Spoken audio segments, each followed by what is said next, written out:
I like that pace. Like when I get in my chair to tattoo people, I find it really, really enjoyable. A few years ago, I was tattooing 5 days a week, sometimes 6 days a week, and I had a few days, many days, where I did a fine tattoo, but I didn't want to be there. Yeah, I had that feeling of like, I don't want to be here right now. I don't want to be doing this right now. And I've gone through that. Yeah, that's totally. There's been times when I've kicked it down to 2 days, 3 days in my past, and I needed kind of a break. And I've had, coworkers who have told me, why don't you just take a year off? And I said, well, I don't want to take a year off. I don't want to do that. But I did slow it down for periods just to refresh like that. Yeah, and bring it back, kind of bring back your love of it. And you love it still, but some days it became work, right? That's what it felt like. Yeah, and you don't want it to be work.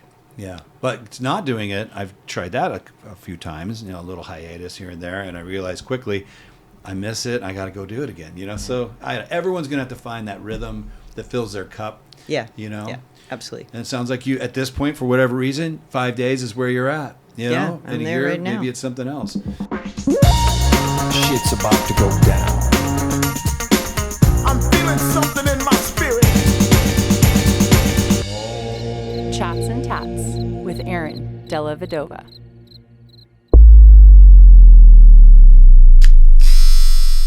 Hello, friends. Welcome back to Chats and Tatts with me, Aaron Della Vedova. Today's guest is, well, she's an icon in the tattoo industry. This woman started tattooing 45 years ago, still tattoos 5 days a week, which blew my mind. She's also the owner of the second oldest physical tattoo location in the world. So, ton of history covered on this episode on tattooing. She's taught her son to tattoo, now her granddaughter. We get into that. We get into karma and what good karma means and how it's played out in her life. And of course, we get into the future of tattooing and AI and what all that might mean and much, much more. So if any of that sounds interesting to you, please welcome my guest today, Kari Barba. Kari Barba, thank you for making this trip down to see me. Before I just got to say right out of the gates, I had a really rough time getting into the tattoo industry, about 2 or 3 years of some crazy fucking shenanigans. And it all ended when I met Patty Kelly at Avalon Tattoo. And at the time, this is 32 years ago, there were women in the industry tattooing, but not many owners and not many respected owners. And maybe I'm missing some, but the only ones I was aware of is you and Patty. So she basically gave me that job at Avalon. And then I got to work with Juan Puente and Randy Jansen and Bill Canales and all these great people. That's when my professional tattoo career started. So in a weird way, I've always felt like it was women that brought me to where I am today in this industry, not men. Because the 3 men I worked for prior to that, I don't know, almost I thought I was going to die. So in a weird way, that's a compliment to you. I know you were friends, are friends with Patty. Absolutely. Absolutely. So I don't know. I guess I'm thanking you for what she did. Thank you. What you women did. You know what? I love Patty. I love Patty to death. And yeah, she's amazing. We both tattooed each other and, had some really great times back in our day. Maybe too many great times. We don't have to share all that. No. I want to take a second to give a huge shout out to Sullen Clothing, sponsor of the show. If you guys are lovers of tattoo art and you wear clothing, go to sullenclothing.com. Some of the best tattoo artists in the world have their art printed on their stuff, and it's the super high quality clothing. Half my wardrobe is their stuff, and the guys that own Sullen are friends of mine, and they're lovers of our community. So with all that being said, check it out, and thank you, Ryan, Jeremy, and Sullen for all the support you've given the show. Now back to the program. I've been tattooing 32 years. You've been tattooing for 45 years. And there's a few things that I'm so interested to talk to you about in relation to that. One is we both have similar, we can't, it's funny when I look at the tattoo industry, and I always say that people from like my time of starting, and you even before me, I call it getting the full ride. And what I mean by that is we got the whatever that was. I don't want to put negative terms on it, but for me it was a lot of negative shit. There was, bikers and shit and guns and drug deals were happening, and it was a little bit wild. And I was pretty pissed off about it at the time because I just wanted to be an artist, and I was like, why is this? I thought this community would be filled with artsy fartsy people, and they were rough and gnarly, and that pissed me off. But as the years went on, I started looking back on it all and being like really appreciative of having that experience of early American tattoo culture. And then of course the new school, whatever, where people like you start tattooing color realism. Like, who does that? You did that. You made a name for yourself doing that. Breaking I was lucky ground. to do that. Yeah, it's funny. I just was listening to some podcast, and not about tattooing, but they were talking about that. But how things that we do now have, the new kids. They're like, oh, look what I just came up with, that kind of thing. But yeah, the hard times of coming up. So some of my hard times were easy and some of them were kind of hard, So my first shops were street shops, of course. I worked in La Puente and I worked in San Bernardino, which both of those shops were kind of, they're not in the best area. Mm-hmm. They were a little rough. There was, a lot of stories that we haven't talked about in a long time, where, gang members come in, and I'm pretty innocent when I was young, I don't have a lot of in my life background that brought me to the point where I was prepared for these things, Well, I would imagine you're from Minneapolis, Minnesota, right? Right. So this is a totally different environment. And I'm like, oh my God, this is what California is about. I'm like, what the heck, I'm sitting in the chair. I only worked weekends in the beginning, I was still doing my other jobs and that sort of thing. And I remember, we'd be in the shop and some gang member would come in and he'd have a bat and he's like saying all this stuff and he's about to hit somebody. And I remember my client, who was a female, jump up out of the chair. She goes, oh, hell no. She frickin' goes chasing this guy out the door, right? And she's running down the street. She grabbed another bat on her way out.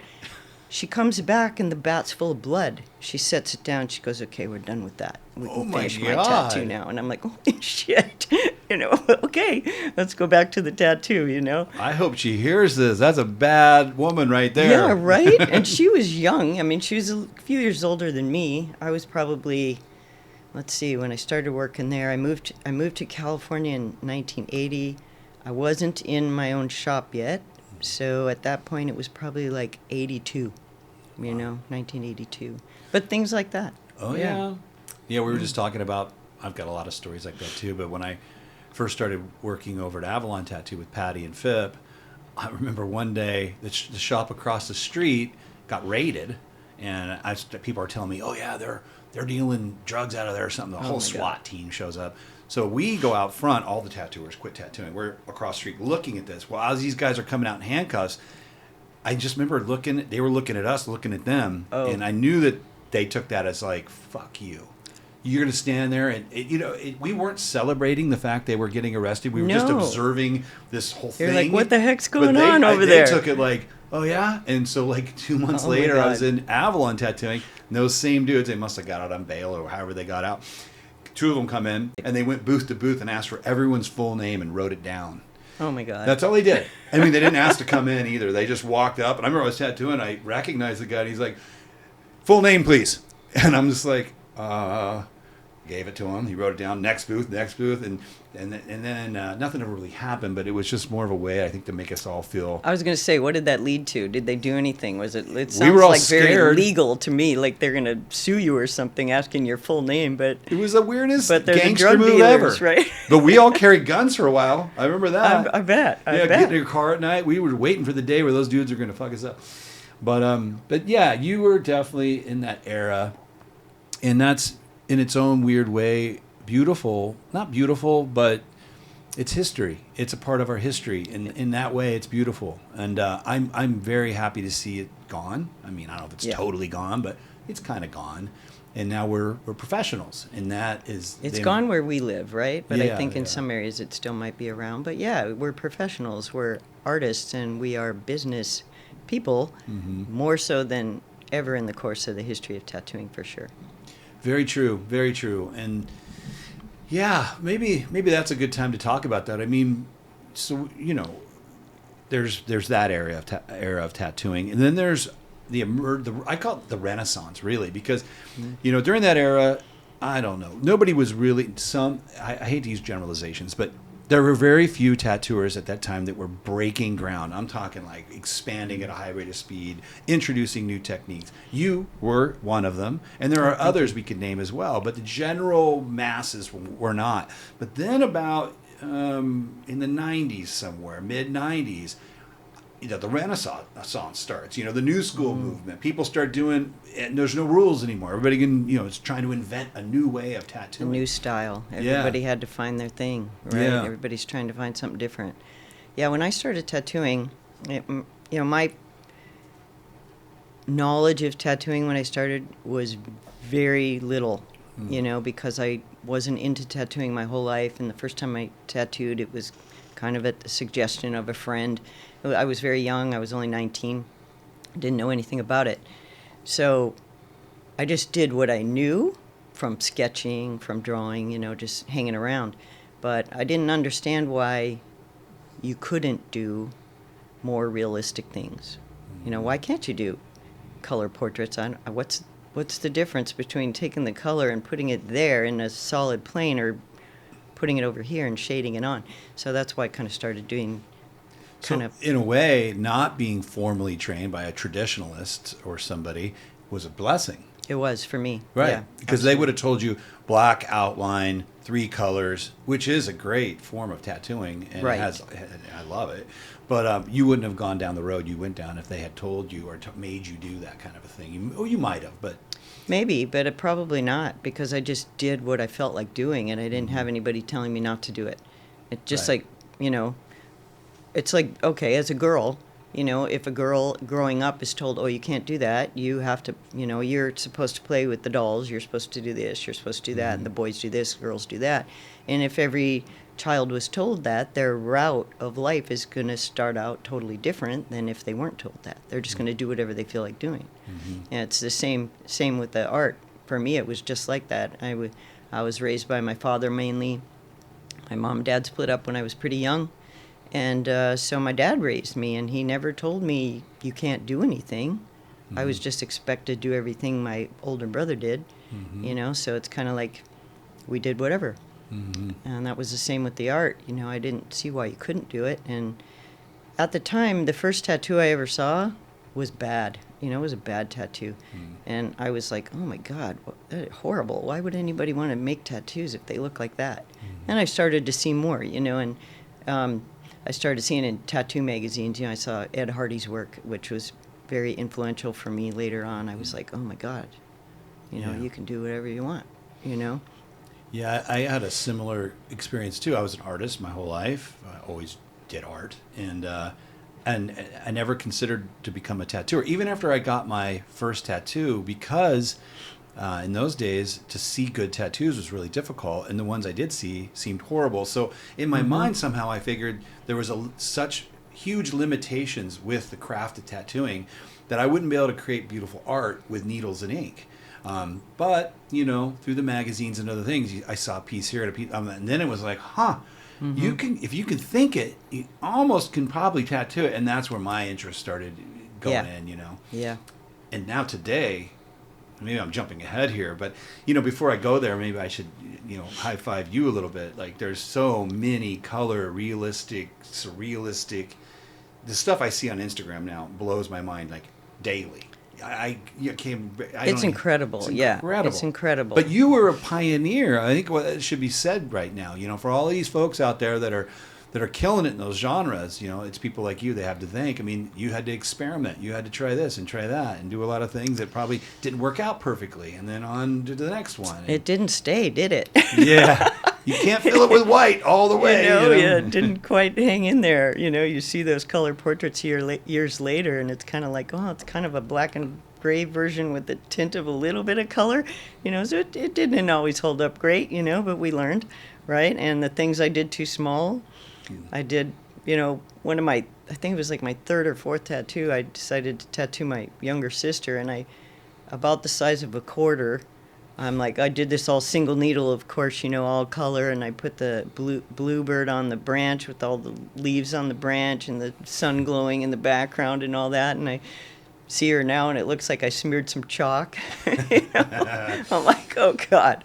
Okay, I learned, don't do that, right? But I learned these things, the stepping stones, exactly. But, a lot of the younger tattoo artists now may have gone through those same processes, because maybe they didn't see it first, but it is all out there for artists now, to get online and, pretty much watch whatever they want or learn whatever they want. And it's a lot easier than it was back then. You had to actually try it, or you had to know somebody. I remember we tattooed white in our own skin, let it heal, and then put color on top. Because in our minds, we're like, maybe this will make our colors brighter. I did that for cover-ups. So not white though. So I used to do this thing where I forget about this till you mention things like that. But I'm like, oh, this is really dark. So I'm going to make flesh tone, tattoo it over the top of all the darkness, let it heal in there a couple months, right? Mm-hmm. Have them come back, and then I'll put the new tattoo over the top. And it worked pretty dang good. Yeah. Yeah. I used that technique for a couple mistakes over the years, like a lettering mistake I remember once. So I think Phip told me, or somebody told me, just tattoo flesh tone over it, let it heal, and it came back, and it was almost like it had been lasered. Exactly. And I was able to kind of fix it. Yep. Well, it's just, there was a lot of experimentation because where tattooing was and where it is today, there was no maps, and nobody knew how to get there. So right. Kudos to you and a little bit me at my age now for muffing around with it all back then. There's a lot of us, and you mentioned Patty and I. When I started tattooing, I think all the women that I knew of, I could count on my two hands, so Patty was one of those, definitely. I think she came in a little later, but there was, I'm going to say 6 women that were in my mind when I first started tattooing that I knew of. Patty came right behind. I had my shop open before I knew of Patty, before I met her. So I think she opened, do you know when they opened Avalon? 87? Well, was it they 87? were 6 years young when I might have this wrong. I think that I want to say they were 6 years young when I started with them, and I started 32 years ago, so I would need a little calculator or something. That's 38 years ago. Okay. So you, because you're 45 years ago, or your shop's 41. So 38 and 41, that kind of makes sense. Yeah, okay, so it was just a few years later. 2 or 3 years later. Yeah, right. So right after we opened, within a couple of years, she came into the shop, and that's when I first met her. So it was right around the same time. Absolutely. Yeah. Yeah, man. Wow. That's goes by quick, doesn't it? It does go by quick. You hear that when you're a kid and you're like, oh, that's doesn't seem true, but now it's like, where did it go? How did this 45 years happen? I have no idea. I don't even feel 45 years old, except for when joint hurts or something. You look good. You get a little ache, but otherwise, in your mind, you kind of stay the same. Yeah. It's in fact, I feel like I'm becoming more of a child as I get older. Yeah, that's the fun part. Yeah. I'll play more. Yeah. Play more and laugh more and be silly. Absolutely. That kind of, there's, obviously a lot of tattooers that listen to the show, and longevity in this craft is a big deal. Like, it's impressive to me that you're still actively tattooing. Now, before I get to these questions, let me ask you about that. How often do you tattoo? I tattoo 5 days a week. You are okay. I don't do long days, I have to shorten my time, right? So 4 or 5 hours, is what I do. But I get in early and I do my stuff. But yeah, 5 days a week, so I'm still doing it. Yeah, and I still love it. That's my next question, because you don't have to tattoo 5 days a week. I don't know your personal situation, but I would assume at this point you don't really have to. So you do it because that's what you want to get up and go do. You still love to tattoo that much. I do. And I'm, it's funny because then you suddenly fall into a new thing that you never thought you'd be doing, and you're like, oh my God, this is my new thing. I love it. Like I've been tattooing so many octopus. And everybody asks me every day, don't you get tired of doing octopus? And I'm like, never. I don't think I'm going to get tired of doing octopus. It's like someone who loves dragons. You don't get tired of dragons, Because each one's going to be a little different than the last, a little better. How can I do this better? How can I make this flow differently? How can I make it stand out to the one I did yesterday? So if you always have that in your mind, you're driving till tomorrow. you know, because you want tomorrow to be better than yesterday. No disregard to client yesterday, but you constantly feed on that, you know, so go in 5 days a week. That to me is the natural mindset of a true craftsman, right? That's the craftsman type idea, which is repeating the same activity every day with minute improvements each day. And over a long period of time, there's this massive, you know, improvement. And then that improvement gets handed on to the next craftsman, and that's how the growth occurs. I hope so. Yeah, I hope so. It is. And then, you know, to the people we work with, bouncing back and forth, I think that's huge. You know, I love working in a studio with people. Me too. I love the energy. I love it when it's busy. I love to hear all those people and the mix of conversations going on. And, you know, I absolutely feed off that.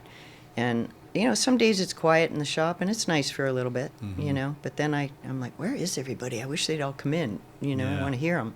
I'm the same way. I worked in a solo studio for 2 years. And I opened Guru, actually, because I realized this is not the way for me. Like, art was stagnating, and just the general missing the camaraderie of being around other artists, you know? So that's when I actually opened Guru for that reason. Didn't ever see myself being a shop owner. I thought the independent route was that was the top of the food chain. What more could anyone want? I'm in control of this little environment, my client, me. It gets a little lonely, though. It is for many, you know. That's what they need. But, you know, there's some of us, and I'm feeling I'm in that boat, but I think that might be hard for me, you know, to be all by myself all the time. I just love the energy and then the background noise of all those people. And I even the younger people that come into the shop, you know, the newer artists, I feel like, oh, yeah, I forgot about that. They're teaching me. You know, I'm teaching them. It's kind of a back and forth thing all the time, and I think I would start to go into the rabbit hole if I was not around all those people all the time. I know I did, and I would. You know, but one more question on this one, because you're 45 years of tattooing on 5 days a week. I didn't think you were going to say that. What physically, like, you feel good? I mean, obviously you must feel all right. You're tattooing 5 days a week. What's your routine like? Give us some of the secret sauce here. Like, yeah, there is a secret sauce for sure, because there's hard days. You know, there's definitely hard days. Days where my back's been bad and my hands are the worst. You know, I do have some arthritis and I have a trigger finger. You know, and I actually wear a brace a lot.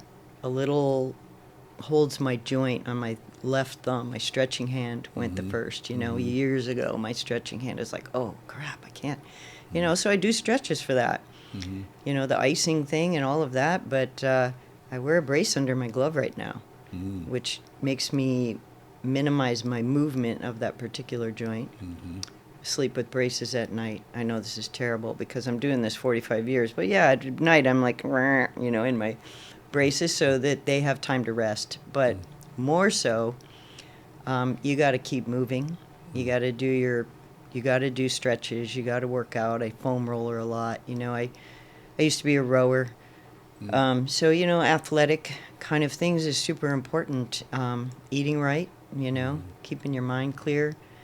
You know, there was times in my life maybe I drank too much, right? Not maybe.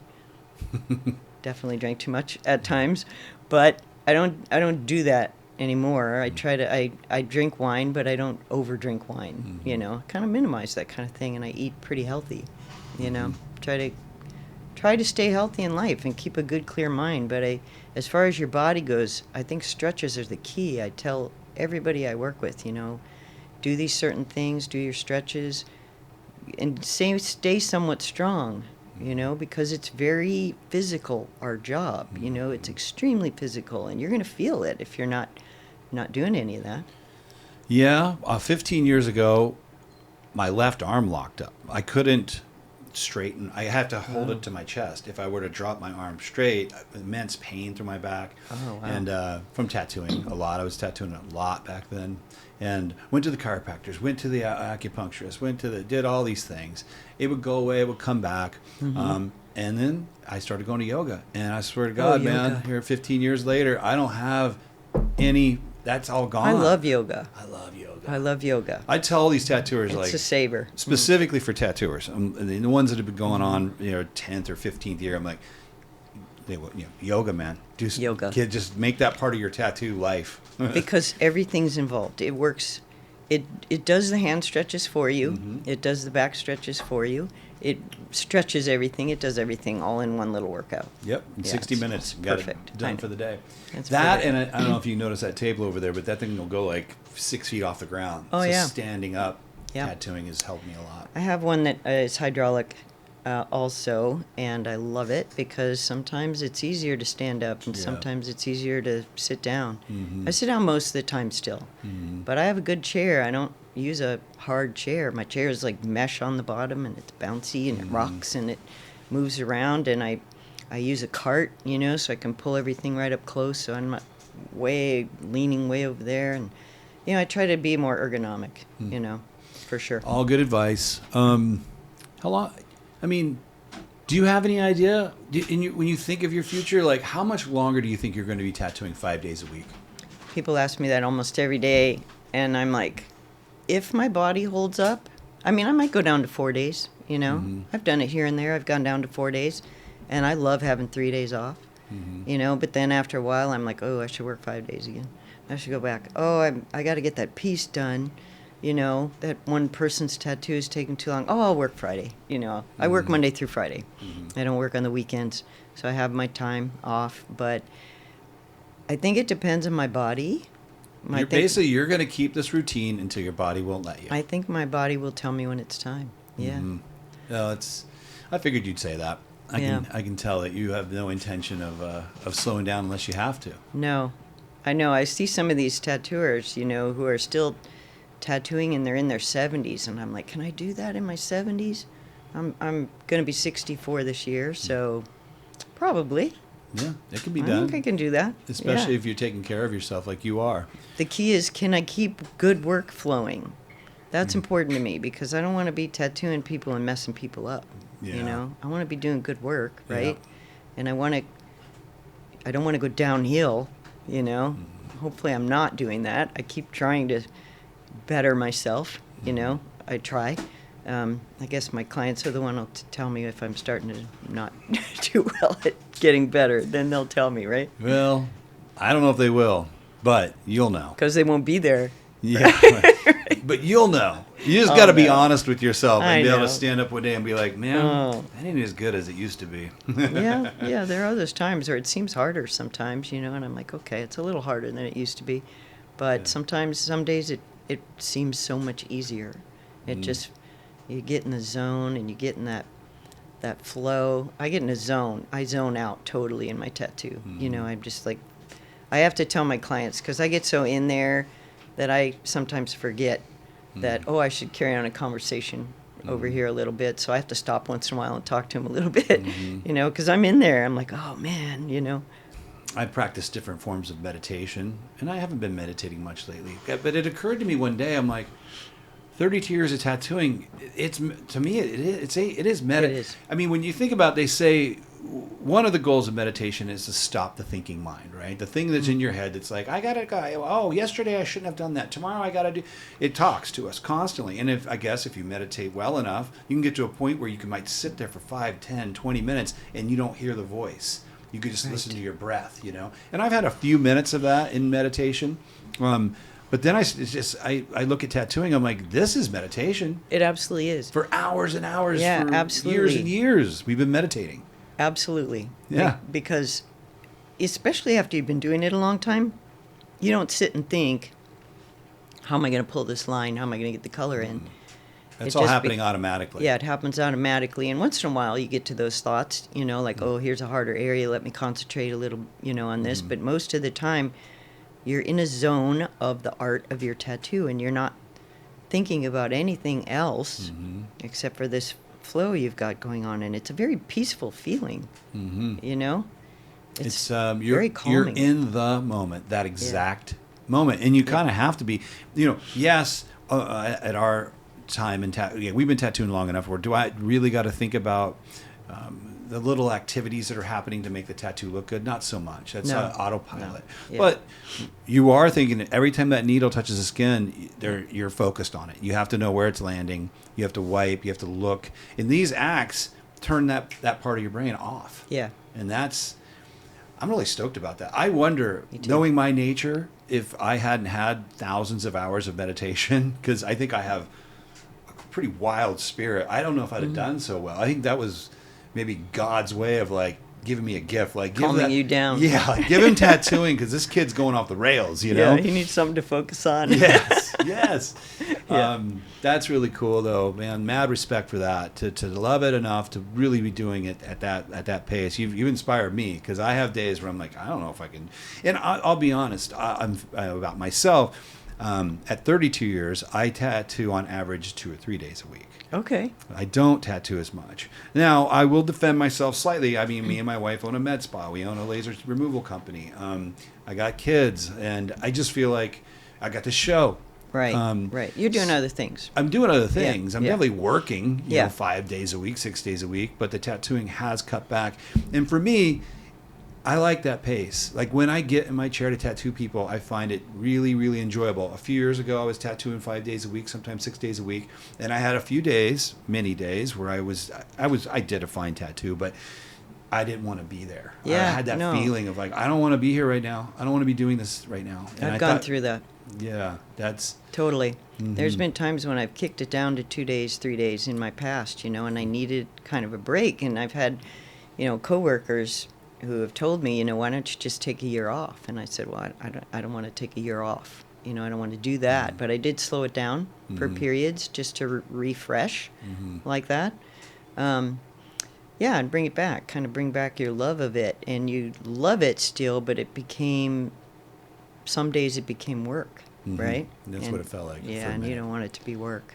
Yeah, but it's not doing it. I've tried that a few times, you know, a little hiatus here and there, and I realized quickly I miss it. I got to go do it again, you know. So everyone's going to have to find that rhythm that fills their cup. Yeah. You know? Yeah, absolutely. And it sounds like you, at this point, for whatever reason, 5 days is where you're at, you Yeah, know? I'm In a there year, right now. maybe it's something else. Tell us, you know, I don't know, tell us a little bit about the Burt Grimm shop. And, you know, a lot of people listening to the show may not understand the history of the shop and what was happening down there. Tell us a bit about the history of it, which I know a bit, but I know you know Yeah. much more. And then what it was like to take over ownership of one of America's most iconic tattoo shops. I know, isn't that crazy? It's kind of, it's funny to think about because, you know, being from Minnesota, first time I came to California, the one thing I wanted to do was go visit that shop. You know, it's the oldest shop in the country. It, you know, at one time, there was 12 tattoo shops in that area, of the area in Long Beach that used to be called the Pike, and it's kind of, it's down on the water. You know, it's down along the beach, And right? it was an amusement area, right? And they had rides. So it you had know, the and they carny, the original tattoo carny kind of. It did. Had the carny feel. You know, they had the roller coaster out over the water, all this stuff, and there's a naval base right there. So, you know, way back in time during the wars, you know, all the military would come in, they'd get tattooed there, and it grew as a tattoo mecca. So everybody went to Long Beach to get tattooed back in the day. Everybody came in there, and that's where they went. They went there to have a good time, and they went there to get a tattoo. That combination kind of grew and grew and grew to a point where the city said, okay, there's too much good time going on down here, you know, so they decided to, at one point, kind of clean it up. The Navy kind of left the area. They closed down the naval base, and the city decided they needed to clean that area up, so they tore down pretty much everything. At the time they did this was in 79 is when they decided to clear the rest of the area out. And there was, I think at that time, just 3 shops left at that time. The other 2 got wiped out. So this shop did not get wiped out because it's got condos for 12 stories above, you know? So it's homes. So the shop's on the bottom. And So they can't tear down the physical building. it got saved, right? It got saved. Ah, So that's it's interesting. That's why, though. for That's that why it's technical there. reason. Yeah, they were trying to clear it out. You know, there was bad things happening, you know, and, you know, there was an area right near there over to the side that had become nicknamed as the jungle, you know. So the jungle was the really bad area where they went for hookers and they went to, you know, find drugs and all of that. And that was just a skirt over. So the shop kind of played off of it for a while. But the history of this particular shop is incredible because it hung in there. The building was built in 1921, became a tattoo shop in 1927. Wow. And it's been passed down, you know, from one person to the next, to the next, to the next. And everybody holds it for a period of time and does their thing with it. So Bert Grimm had it since 1954. And he had it until he passed it down, and Bob Shaw had the shop, right? So when Bob Shaw passed, he left it to his wife, who then left it to their children, Larry and Bobby Shaw, who also had shops in Houston, right? They're down there. So Bobby came up and worked the shop, you know, and they kind of were running both at the times, and Rick Walters was the manager. Prior to that, Colonel Todd was the manager. You know, there's a lot of history in the shop, a lot of great tattoo artists. Don Nolan, Ed Hardy walked through there. Lyle Tuttle got tattooed there. So many well-known, famous tattoo artists, and a couple women that I didn't even know about when I took the shop over. I thought it was always the boys' club shop, you know, because that's what it was when I took it over. People were actually, some people, not all people, I don't want to generalize, but some people were upset that I got the shop. You know, they didn't want a female to own the shop because it was their club, you know. And I get that. And they thought I was going to ruin it. You know, they thought, what is she going to do to it, you know? And tear all the history off the walls and paint it pink. And yeah, exactly. Right. Yeah, they wanted the history to say. I said, just give me a chance, you know, let me show you. So I did clean it up, though, you know. We started tearing down paddling, and we started ripping into the walls, and we did do that, you know, but because we wanted to make it better, you know, and we wanted to highlight the history, so we started working to get things back into the original house, you know. So this is the house where the art was made, those machines were used, those photos were taken, those stencils were carved there. So we started reaching out to people. We got as much of it back as we could, and now it's all over the walls. It's like a museum. It's a little museum. And we have that museum quality attached to the shop because you can come in and just take a little museum tour in there. And at the same time, the tattoo shop's running, you know, so you got both going on, but it's integrated together. But the museum is actually the shop and what happened there and the history of those people who came through, walked on the floor, got tattooed there, touched those doorknobs, you know, all of that.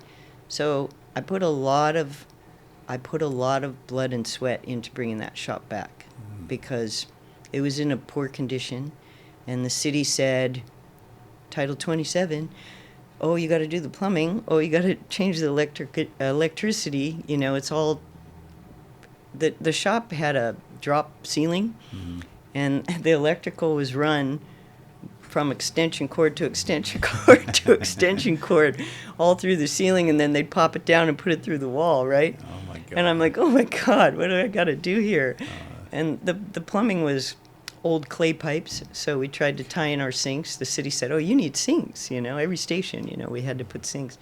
And stupidest they'd rule crumble ever, by apart. the way. They would fall apart, the pipes. So we had to go underground. We had to put the pipes in. We had a lot of work, you know.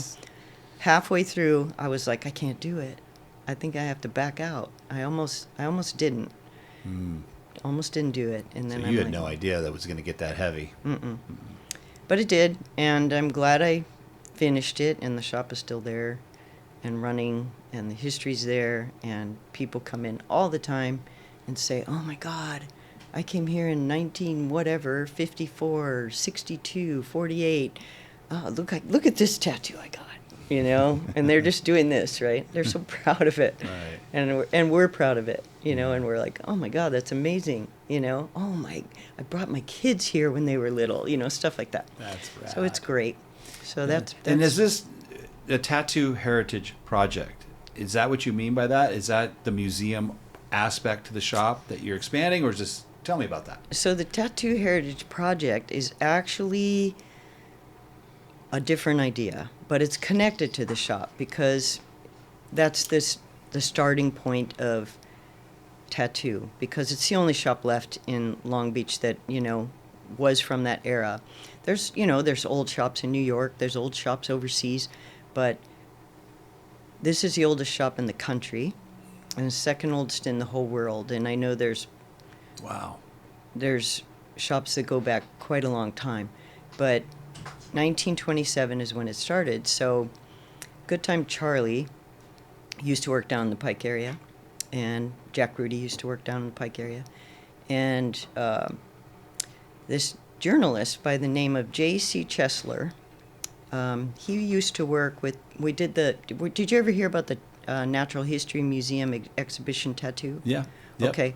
So during that, he helped out quite a bit with the curators who were doing that show, and became friends with many of the tattoo artists, and he already was, but made more friends. And then he went up to visit Charlie one day, and Charlie's like, going to retire.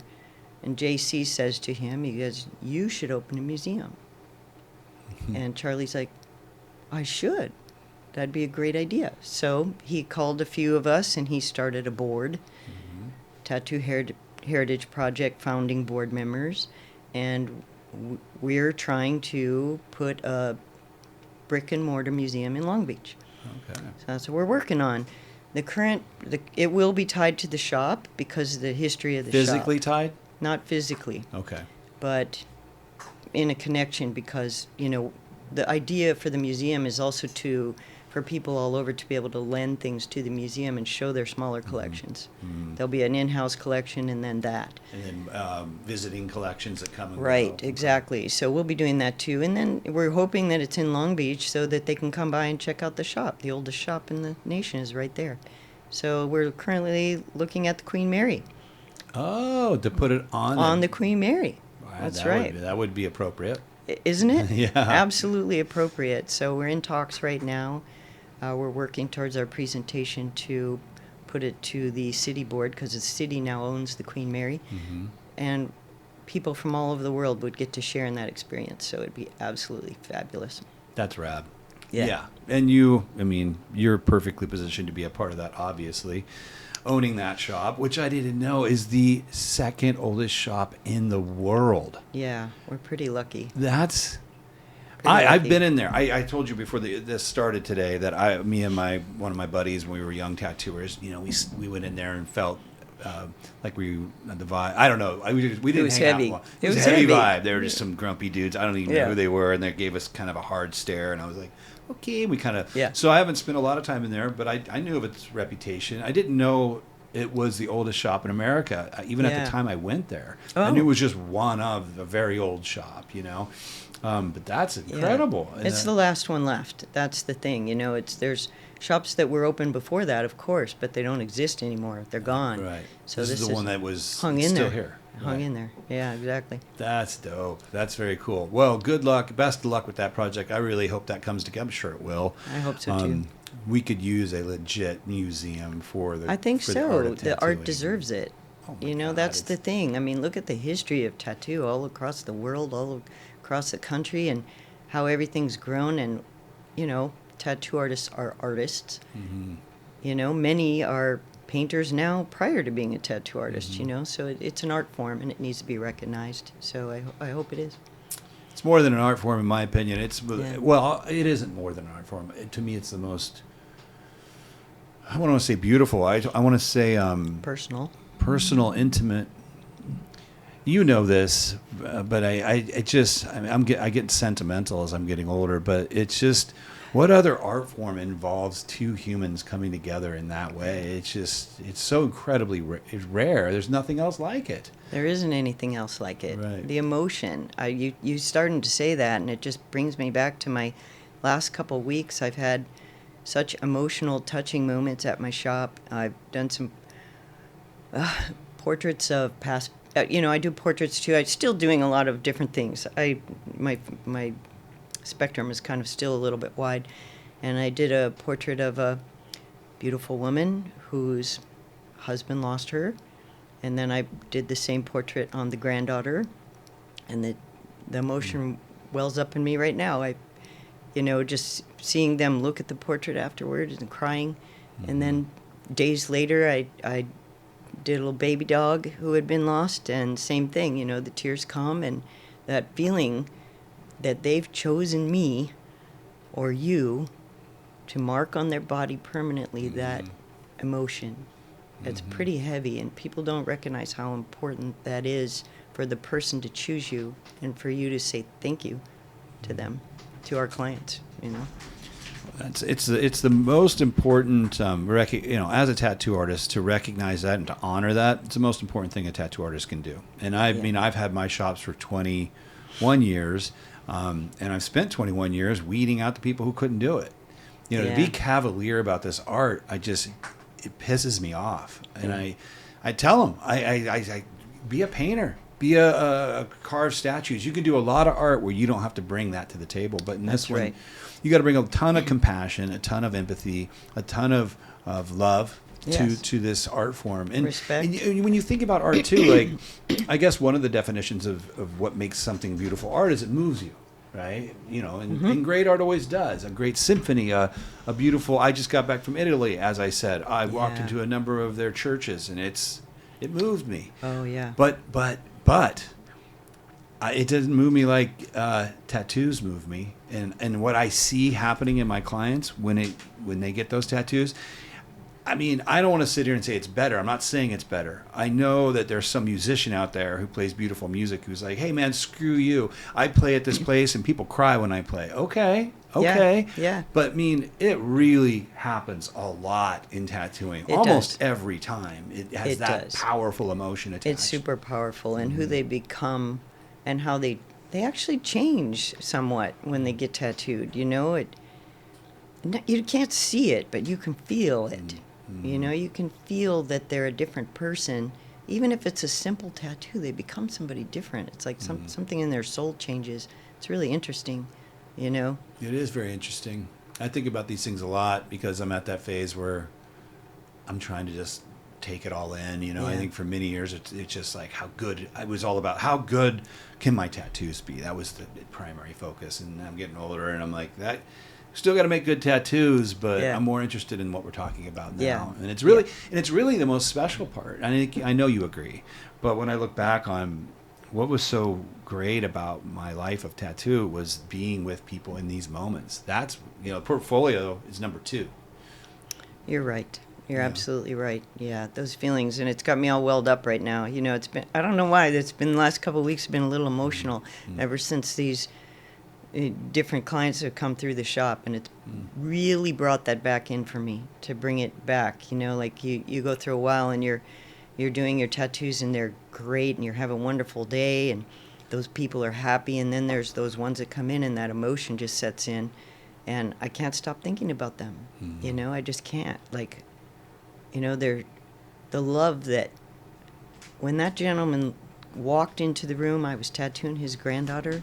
And when he walked in and he looked at that piece, and I could feel his smile, and it was like she was right there with him. And it was just amazing, that feeling. And then when it was finished, to see them well up and just hold each other and cry was just like, because she was back. She was somewhat back with them. It was great. It was great. Anyway. No, you're making me get a little misty over here. I know, a little bit much, but it's the way it is. It's the reality of our business. Yeah, and what a gift. God, thank you, universe person, whoever shoved me into this thing, because I can't imagine having done anything else with my life. Yeah. That's awesome. That's rad. I'm glad you see it the way. And that kind of reminds me of like, I believe in karma. I mean, it's not. I do too. Nowadays I say to people, look, because when you first hear the word karma, it's almost like we're talking about magic or something, like some unseen force, and it might be that. Yeah. But honestly, the older I get, I'm like, look, we're in a machine. And like any machine, it works on rules. Like if you open the hood of a car and you start fucking around with the wiring, car ain't gonna work.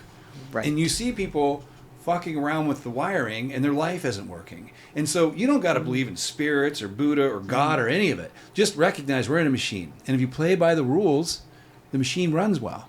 And that to me is karma, right? And that means, Yeah. well, how do you what are the rules? Well, I don't know. They're pretty simple, really. Don't lie, don't cheat, don't steal, be kind. Yeah, be It's true. really not that complicated. Yeah. And when I look at the tattoo industry and my years in it, and I've had these karmatic, I studied Buddhism and all this stuff when I was young. So I've been carrying this with that belief system with me through my tattoo career. And the first 15 years, I was rubbing elbows with really great folks and some real shitheads. Yeah. And by the way, this is the Renaissance phase where like everybody's making money, no matter how much of an asshole you were. Yeah, it was- And to watch them go and go. But now we've kind of moved into the calling phase of the tattoo industry, and you're not going to get away with that anymore. You're not going to be able to open up a little tough guy shop and what do you want and blah blah and sit your ass down and you fucking hold still. Like, Right. good luck with that business model. And why do people treat people like that in the first place? I never got that. It's like, But I mean, I'm looking at you, 45 years in the game, still thriving personally, and your shops are thriving. And I mean, what I see there is the results of karma, which karma takes a while. So my point is, 15 years ago, I was just like pissed that these guys are doing well. I'm like, they shouldn't be doing, but I'm not going to name names. I think they're all gone. All the ones I'm thinking of in my head, I don't know where they are, but they ain't running thriving shops and they don't have thriving tattoo careers.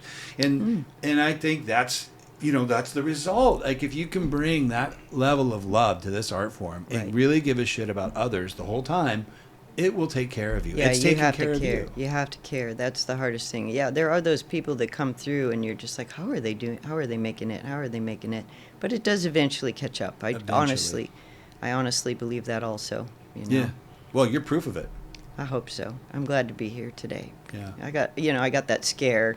We talked about it before I got here, with my... You're talking about the breast cancer? Yes. It was... Tell me a little bit about that. So when was this?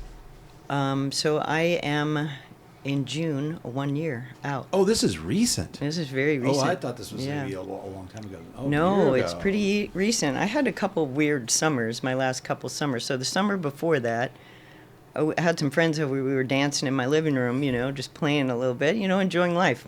Not even really dancing, moving through my living room. Tore my ACL, tore my meniscus, Baker cyst, all the stuff happened, right? My ACL is completely gone, Wow. It just completely popped off. So I spent that whole summer nursing my leg back to health, Didn't have the surgery. I just decided not, I wasn't going to do any crazy sports, so I just left it, and I just tried to take care of it. Next summer comes. The same month, June, my knee happened, I think, on June 8th. I think it was June 11th or something. I go do my mammogram, and I find out, she's like, oh, you have cancer. And I'm like, what? How did I get cancer? You never think that's really going to happen. You never think it's really going to be real. I was very fortunate that, I did my mammogram regularly, and You caught it early. Caught it super early, so they were able to remove that, and I had my 7-month 6-month checkup. Then my year is still coming. It's coming in June. I went through radiation. I went through that. A few complications, but not too many. With that, they basically said I skated through that part of it, which I'm pretty astounded by. And I was able to only miss 3 weeks of work. I know.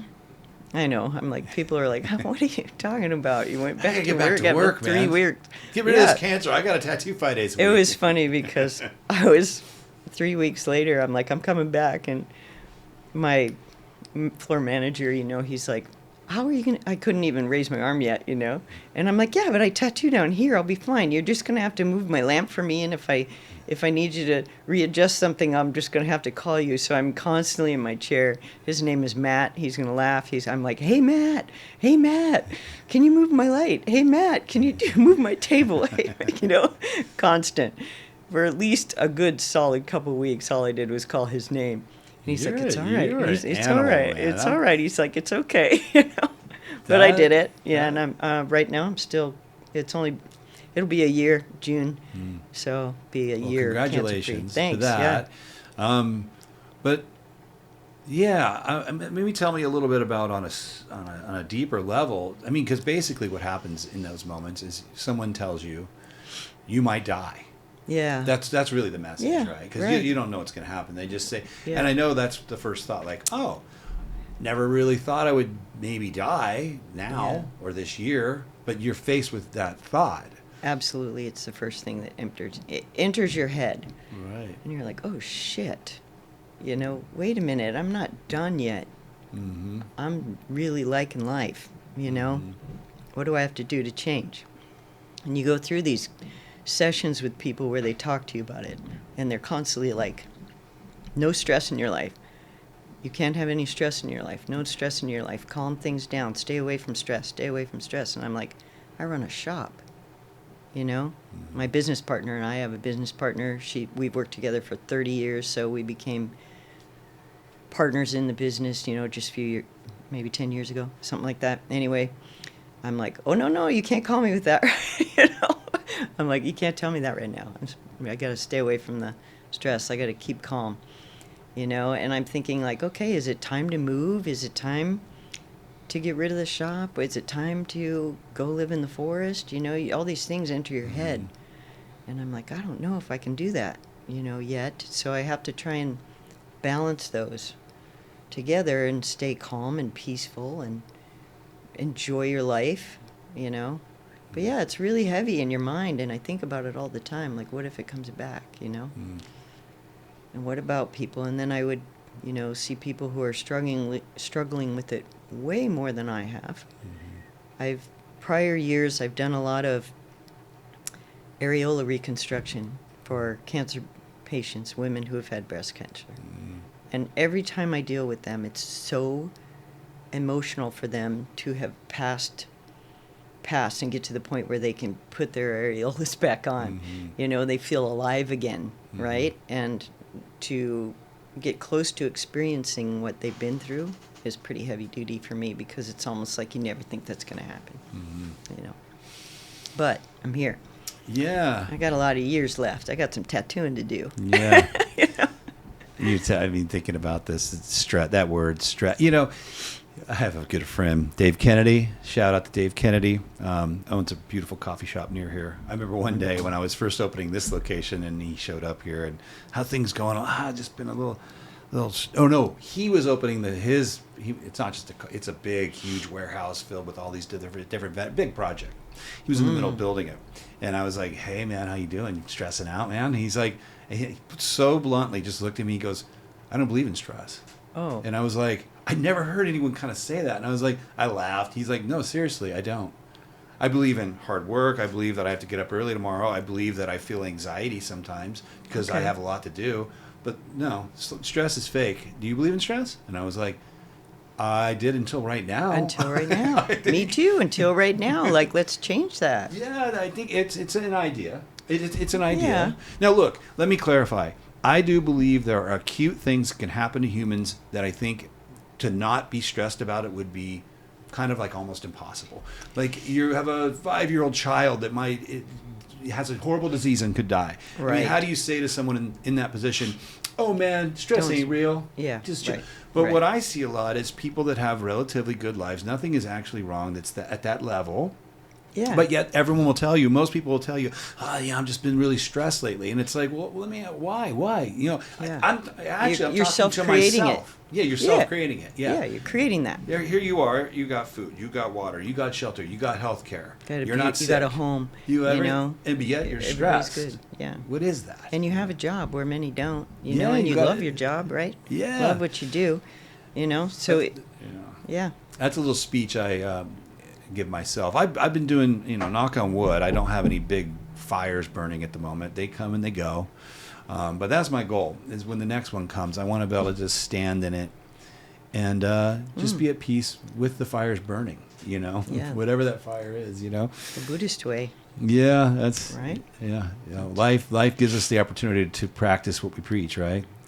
It does, and that's why they keep throwing things at us, so we can learn to be calm with those thoughts, right? Can we be calm through those thoughts? Can we? I used to just go sit in the forest. I'd, hike in and I'd just sit down next to the little creek or whatever and just, this is Celestine prophecy stuff. Yeah. Absorb the energy Yeah, of I those love that trees, I love that book. I swear to God, that book is so true, and I feel like somebody had this trueness and made it into a story. But when you practice that and you really feel the energy of the forest, it just changes you. It's crazy. I often think about places in nature that are special to me. I got a place in Montana, a river I like to go to. I've got a few mountains I like to go to. But sometimes when I'm really stressed, I will think right now, as I'm having my moment of stress, I'm not there, but that river's flowing without me there. That tree is still where I last touched it. It's you picture it. Yeah, you picture it and realize that's happening. Yeah. And then there's some kind of solace that occurs where I'm like, okay, that river's flowing. I don't know. There's some grounding that occurs with that thought, and it's helpful. I do that a lot, where I'll lay there, and if I need to relax or calm myself at some points, or not think about a lot of things, I'll picture myself there. Just kind of put yourself in that position where you are. Like if it's on a beach, you're just sitting on the sand and you're watching the ocean. You're listening to the birds. Hearing the trees, whatever it is. And you instantly relax. It just takes it away. You can do that when you're tattooing too. If things are, you want to calm down, you just picture yourself with the wind or the sound, whatever you want to hear, that kind of thing. It's great. Good advice. Everyone, today's world is, I don't know, maybe it's always been this way, but I feel like it's higher with the phones, with the pace of it all. Life is moving faster than ever, and I think it's tough on people. There's a lot of anxiety out there. There is. And stress, and so. And it's got new titles, things we didn't know about in the past, and everything has a label to it, so people are aware now. Oh, I have such and such, and I have this, and this is how I have to deal with that, so I can't have these things in my life, and I have to approach things differently, which works for them. That's fantastic. But I didn't know all that. I probably have something, who knows, but I don't know. I know there are people with ADHD. I know there are people with what's the other one that's a big ADHD and attention. That's attention deficit disorder. There's another I don't one. know. Manic depressive and all. There are people with these things that probably need medication, need therapy. Yes. But I also Absolutely. feel like there's just a lot of people that are perfectly normal because they are online and they read what the criteria is, they'll tell you they have this thing. Yeah. And then and it's sad because it's like when you say out loud to yourself you are something, well, even if you aren't yet, you'll become it. You become it. But there are people who absolutely 100% diagnosed have that, and then there are people who say, oh, I have ADHD, because they can't concentrate and do, they want to. Some people use it as a little excuse or a crutch. When I was a kid, I was told I had dyslexia, I think, or I would scream until I passed out. I would do some weird shit. Yeah. I know today, and I was a really hard kid to control, they would have put me on Ritalin. That's what kids like that go on Ritalin now. Well, no one didn't have it. They didn't put me on it. Yeah. And my high, intense energy helped me do so many things that are beautiful. It developed into great things. Yeah, so that was just my nature. Look at you right now. Look what you're doing right now. But I feel bad when I think there's they're just telling too many people they have these things. We're getting down a rabbit hole now of like Western medicine, and we own a med spa with a health branch to it, so we're very into naturopathic medicine, but. Yeah, I would just say to people out there, be careful. Just because you have trouble focusing or you're a little hyper or some of these things, just think about that. Doesn't mean you have some disorder. It just might be your personality. True, and there's a very busy world around us. I'm on the board of the Tattoo Heritage Project. I'm on another board of this little old theater in my area. It's called the Art Theater. It was built in 1924, which, is that, and then there's this shop and the other shop, and then there's all the people within the shops, but you don't think about all that all the time. You handle this little moment now, you handle this little moment next, and in between you got to have some peace and quiet in your own life.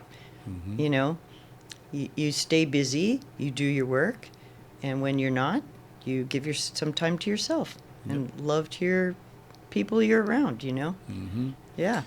I have a rule. Yeah, I'm very good at that, actually. I get up every day. I work hard for my required amount of time, and when my time is done, I quit. And I don't think about, well, I didn't get to this, I didn't get to that. Like, what? Yeah. I'm just a man. Like, I have to have dinner. I have to take a shower. I'm not. Absolutely. You know, there are moments, exception moments, where there is an actual fire burning, and it's time Yes. to go hardcore and sleep very little and get it done. Yeah. But yeah, trying to knock out your list every day that's a bad habit to get into. Yeah, you just move those things again to done. Okay, we're going to move them over tomorrow. See if I get them tomorrow. You know? 100%. Yeah, you have to do that. I would be remiss if I didn't talk a little bit about some things that are happening in tattooing that are kind of like new and different, and especially to get your opinion as someone who's been tattooing for 45 years. Okay. First one I want to talk about is anesthesia tattooing. Oh, yeah. Yeah. What's your take on that? So my first impression was like, oh my God, you're kidding me. We're doing that? That was my first impression, right? Right. I haven't experienced it. You know, I haven't done it. Mm-hmm. I have been asked. And I've contemplated, is this a good thing? Okay, so for me, you know, and I've explained I can only tattoo 4 or 5 hours, so I couldn't do it because this is They want 8 hours out of you. they want you to go until that thing's done. They want the whole back piece or whatever. Right. So one thing I like about it is the fact that all of these different tattoo artists are going together and kind of working together. Mm-hmm. I don't know. I'm going to have to say I don't really think it's a great thing. Mm-hmm. I don't. I want to, and I think it's great that people have the option because I know that it's hard. It's painful. Tattooing can be painful when you're doing large, big work. My clients go through it all the time. I get it. If I had a client who had the money and said, this is what I want, and I'm going to do it at your speed, would I do it for them? I would. Mm-hmm. So I'm back and forth. There's pros and cons, you know, definitely pros and cons. I don't know. How do you heal your whole back piece or your whole leg all at one time? That's pretty heavy too. Mm-hmm. Just the healing part of it. I have friends who do it. I have friends who want to do it in the business, you know, so I think that's great if they want to do it and they can manage it and their clients are down for it. I guess it's helping the client. Well, it's all about the client in the long run. So, Yeah. Yeah. Well, we're in agreement. yeah. I mean, it's a very button issue, right? Yeah, I mean, I've it watched is. on Instagram. You got some tattooers who are like losing their minds. Fuck this, and you got others like who are doing it. Yeah. And I, you know, and people have asked me my feelings on it, and I always go back to the same thing. It's simple for me. Everyone can do whatever they want, and I Yeah. don't mean tattooing. I mean life. As Yeah. long as you aren't being a shitty person and hurting people. You can Right. do whatever you want. If you've got the money, you got the anesthesiologist, and you got the tattoo artist, and all those Right. people right there want to do it, And they all agree. then Right. They're doing who it. am I to involve myself in their Yeah. journey? Like, I personally would not go under anesthesia for a tattoo. Me either. The reason I wouldn't do that is I know that there is probably you can die. Other under it. complications. It yes. could be can. I'd be like, man, that'd be a bummer to like die. Yeah. So I'd rather just take the pain, you know. Yeah, my stepdad, you know, he died because of complications due to anesthesia during the surgery. So it is real, and I know it's real because I know firsthand. Yeah. And it wasn't his surgery or his illness, it was a miscalculation of the amount of anesthesia. Oof. So it happens. So it is a risk. I don't even like having my dog go under anesthesia. You know, I get nervous about is she going to come out of it. So I wouldn't do it. I wouldn't. But it's their choice. It's their choice. Right. Yeah. There's also the numbing cream he could use for that part, or she, Yeah. whoever it is, you know, could do that. You know, some of those creams are fantastic these days. They get you through a few hours, you know. They can. They do. They work. They work. Well, anyway, I just had to ask that, especially of people that have been around longer. I was trying to wonder where I figured Here's you'd my say opinion on the tattoo business in general. You know, people bring up things like they bring up even the simplest things like the iPad stuff and all of that, right? Everything progresses. Okay. Way back in the day, we had flash on the wall, right? Mm-hmm. People came in, they chose the design, people drew those designs, So then it progressed to maybe like Tattoo Smart, right? You can go on, you can use the pen thing to draw different things. It's natural progressions of an industry. At first, it's kind of awkward and feels weird and maybe feels wrong, but that's how we used to think about something else, right? So 10 years from now, we're not going to feel weird about it. It's going to be normal. So I just feel like it's all in your outlook and your perspective, right? So don't be so hard on something because you were probably doing that about something simple before, like, something else in the business, like when I'm going way back when purple came out, right? A lot of people who are listening who might not be like industry connoisseurs, purple was a big deal. Like you would have a neon sign in your shop window. We have purple. That's right. Not many people remember that. And it That's was true. controversial because it wasn't traditional color, right? Oh, you can't put that in there, right? So that was a big deal. Right. Both sides, even And that there were simple people thing. talking shit. You're using purple. You're not a real tattooer. You're not a real tattooer if you're going to put purple in there, because traditional artists didn't use it. So there we go. It's all about how you look at it. Now, do we use purple every day? Hell yeah, we're going to use purple every day. Yep. And we're going to use every shade of it we can possibly get, right? Every shade we can possibly make. So let's see where it leads us, because there's lots of directions this industry is going. It's changing. And maybe all of it will not stick. Maybe some of it will. And let's see what's going to better the industry. Maybe it's going to make the industry better. I don't know. Who knows? Well put. I agree 100% with everything you just said. Like, I'm not here to judge it. I'm just here to observe and its progress. And I've always been that way though. Like, I don't have a lot of we got to do it this way. I'm always like, whatever. I was one of the first guys at my shop. I'm the oldest at this point. Oh, I was the oldest guy back then. I was the first one to get the iPad. They all thought I was crazy. Yeah. Now you walk in, like, who isn't on an iPad? It's just more efficient. It's much more efficient. I don't use the iPad very much. Well, you draw on people a lot. I draw on people. Exclusively? No, but there was a period of my time for many years that I did. I drew everything on because what happened one day I was in the shop and I did not prep, right? And I was running late, right? And I didn't prep and I'm like, I'm screwed. I'm just going to draw it on, right? And I drew it on. I was like, oh, wow, this is great. So for years after that, I drew everything on. I even tried drawing on the portraits. Right? Wow. I did it a few times, and I was like, okay, that's too hard. I'm not ever doing that again. Not going to do that. But that said, then realism got really realism. It got really detailed, and those stencils of buildings and things and sculpture-y stuff started coming in, and it's like, it's going to be so much time to draw this on, and if I lose a tiny window, I'm screwed. So I started using stencils, and, stencils were hand-drawn, of course, and then they became the ones that print out, right? Which is another controversial thing, the printout that shows the whole thing, but it's progressed. So I do a mix.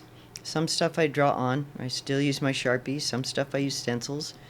Some are a combination. Just depends. But I like it when I can draw it on because I like to flow it to the body better. I think I can use the muscle tone, and I can use so many things, whereas sometimes if I draw it on the iPad or paper and then you put it on the body, it doesn't quite fit, right? That's true. So I like to draw it on, or Frankenstein things, as my crew has called it. I Frankenstein things, so I'm going to put a little stencil here, I'm going to put a little bit over here, I'm going to, I don't draw it all out and then slap it on full. Right. I don't do that. Yeah. I'm the same way. I use stencils where, to me, it's all just efficiency. Could I sit there and I could draw probably anything I needed to on somebody? You absolutely could. But I'm thinking about do I want to spend 4 hours in here with pens on this person? Yeah. When I could just print the samurai warrior's face and then I could draw in the finger waves and we could just get on with you draw in the this. background. Right? Make it fit the body, right? But that one big part, you can put it right on there and then you just draw the stuff around, Yep. I do a lot of that as Yeah. well. Yeah. But, something that's even a little more, not even controversial, but a little more interesting to me is this AI because, and I think this, like, the reason we were special for so long is because we could draw things. Yes. And if a person wanted whatever the idea was, you had to find a physical human artist to draw it, and then of course somebody could tattoo it. Draw that style, right? You had to be able to draw, or you don't tattoo. Yep. And that's Pretty much. And right? that's gone. It's ending. Now, people will still draw, but Yeah. I'm just saying it's no longer 100% necessary. Now, you can simply go into Midjourney, and even the clients could do this. They could take a picture of their own arm, put it into a program, tell the program what kind of sleeve they want, and it could create 50 versions of it. They could manipulate those versions and bring it to you and say that I figured out what I want. Tattoo me on this. Absolutely. So this thing is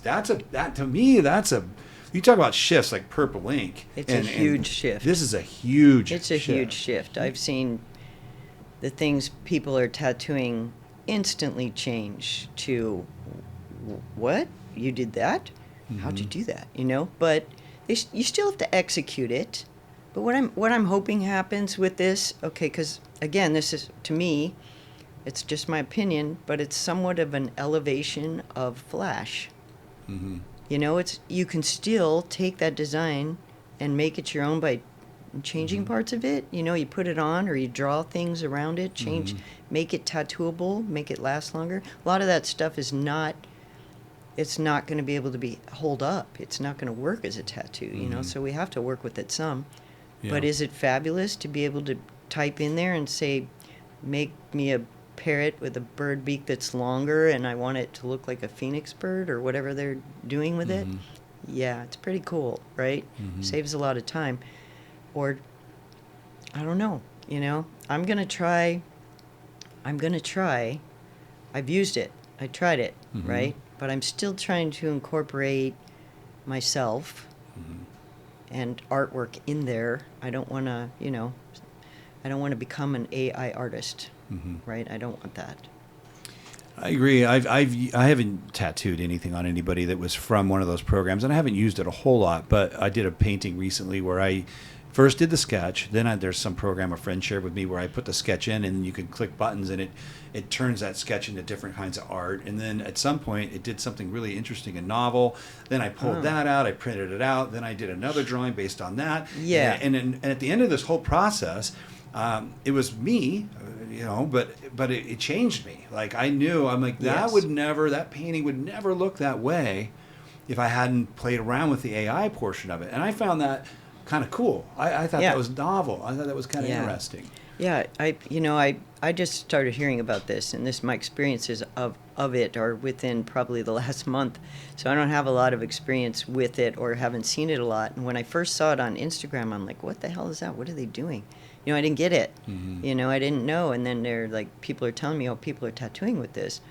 And when I first saw it, I was like, whoa, that thing makes amazing stuff. Or not this thing. I guess it's a thing, but is it a thing? It's a thing that's becoming, I don't know. No, that's another question. Yeah, so my hope for AI, because it's growing smarter, is it will solve a lot of problems for people. And maybe it will for us. But, there's the pros and cons of it. There's the fears of it. And there's the traditionalist tattoo artists who are going to be strongly against it. And then there's the younger ones who are going to come in and be fully using it. It's going to be a big mix. So we're going to have to wait and see what happens with it. Yeah, we're going to have to wait and see. I definitely think there are some things that are for sure going to happen. You're going to see more people become tattooers that may not have become tattooers. Because if they don't have to draw, that opens it up. They still have to do it. I mean, there's still an artistic aspect to it to have to have to Yeah, you have to be an artist. Like, that's art. That's an artisan. It's not an iron-on. Right. You're still going to have to do the shading. You're still going to have to make the lines. You're still going to have to do the blending. You're still going to have to recognize what those colors are. So there's a lot of art still involved in that. Yeah. You just didn't create the actual design. Yeah. Right. So it's super detailed Flash. Yeah. Right. Yeah. Or undetailed. Basically, it's just another somewhat version of Flash. Yeah, it's just quicker, if you look faster, at it and that more way, custom, because you used to walk in, you'd pick the design off the wall, you'd copy it, right? Yeah, some people drew those, But some people didn't. Some people just copied that, and then Flash got more detailed, and then the iPad, and now there's AI. Never thought of it that way. Full circle in a way. Yeah. I like that. I mean, ultimately, I don't care. I really don't. I think Yeah. everyone who brings, like we talked about earlier, if you work hard at your craft, you bring love to the table and empathy and compassion. And I don't really give a shit if you're drawing it or if you're printing it out on an AI application. I don't really care. You do a great job of it, and you do your best job, and you're kind to your client, and you treat them well. And they're stoked on it. Yep. More power to you. They're stoked on it. Go for it. Yeah. I just find it interesting. It is very interesting. Very interesting. It's so amazing to me that a bunch of people got together and created that. But I guess, like we said, it was these things were going to happen. We knew they were going to It's happen. inevitable. Yes. Yeah.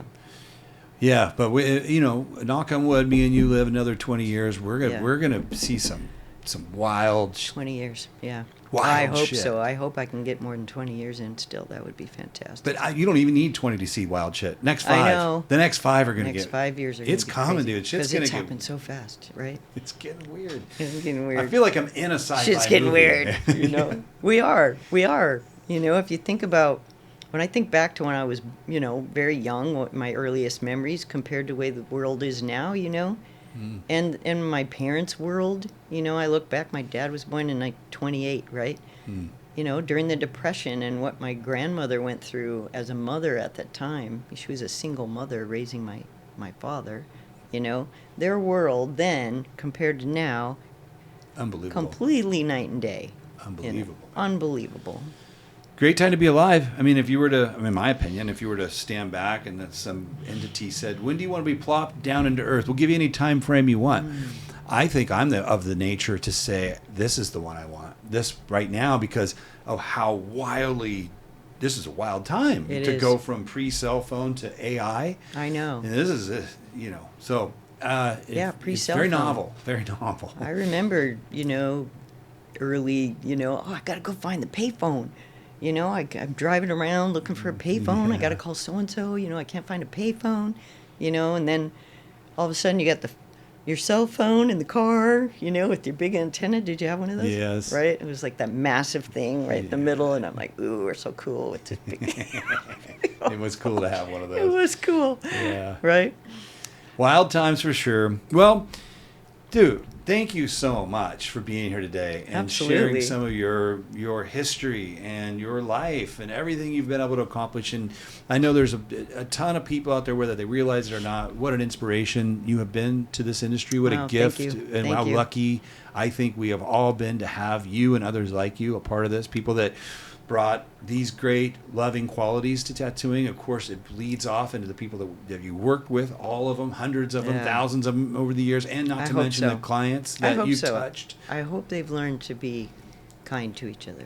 Yeah, you teach by being something. You don't teach with words. that's and right. It's very obvious what you are, and I know that you've had only positive effects on this beautiful, beautiful art form. So thank you from me. Thank you. And thank you for Thank coming you. down here today. Is there anything, what's next? I mean, I know you're doing the Tattoo Heritage Project. Is there any other thing you're... What's next? So, I thought about that, and the museum is something we are definitely working towards. Mhm. And at some point, I don't, I have Bert Grimm's, right? I have Bert Grimm's. But Bert Grimm's has been passed down from person to person to person. So who's next in line? Yeah. Oh, yeah. that's the big question. We might get some emails after this. Who's next in line? Like, who wants to own the oldest shop in the United States someday? Someday. Someday that's gonna. Someday I'm not gonna be able to tattoo anymore. I don't think you'll have any problems finding a few people who You know? would be happy to. You could pass the baton on to. Yeah, maybe. And I see. like that you're doing it because I know you'll pick the right one. I hope so. You I will. hope I do. I hope I do. It'll be natural. That person will show up in your Yeah. life. You'll be like, I think so. This and is pretty obvious. This is it. This is it. Yeah. Yeah. Just like my son tattoos, and I'm apprenticing my granddaughter right now. Oh yeah, that's Yeah. right. So Yeah. third generation here. Yes, we have it That's going. cool. So it's pretty cool. Yeah, it's pretty exciting to go in every day and see her tattooing and doing her first, few tattoos. She's got, less than 10 under her belt right now. And I it's went to her really page cool. actually. The girl. Oh, you did? Yeah. Yeah. Clean. Yeah, she's doing really for good. that few I mean, Yeah. they look great. Yeah, her first one, I was like, oh, wow, okay. That's We rad. did it. That's rad, though. 3 generations. Yeah. You, your son, now your granddaughter. Yeah. And, you know, it's funny. I'm going to mention this really quick because that's not the only family who tattoos. I have a niece who tattoos in Wisconsin, tattoos by Jackie, and she's killing it.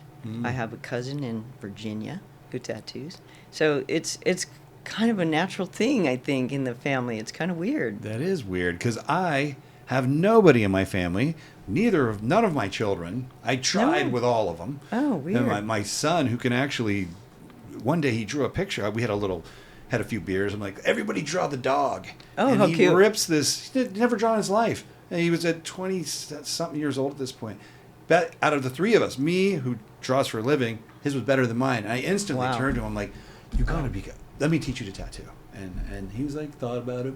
Didn't. And then my 2 daughters, they don't seem interested yet. That's all right, though. That's okay. I'll be the only one. Yeah, Fuck it, but that's all right. Well, cheers to that. Cheers to that, and cheers to your kids. Thank you, and yours too. Thank you. And thank you for showing up today. I really, really appreciate it. And I don't know. Yeah. Till next time, everybody, thank you for tuning in. Please keep the likes and the shares and the love coming. This project is it's fun for me, and it seems like some of you guys are enjoying it, but I can't go on forever without you guys spreading the word. So please do that. I'm begging, pleading. Thank you for the ones that have and do already, and we'll see you on the next episode. Peace out. Peace out. Namaste. Namaste.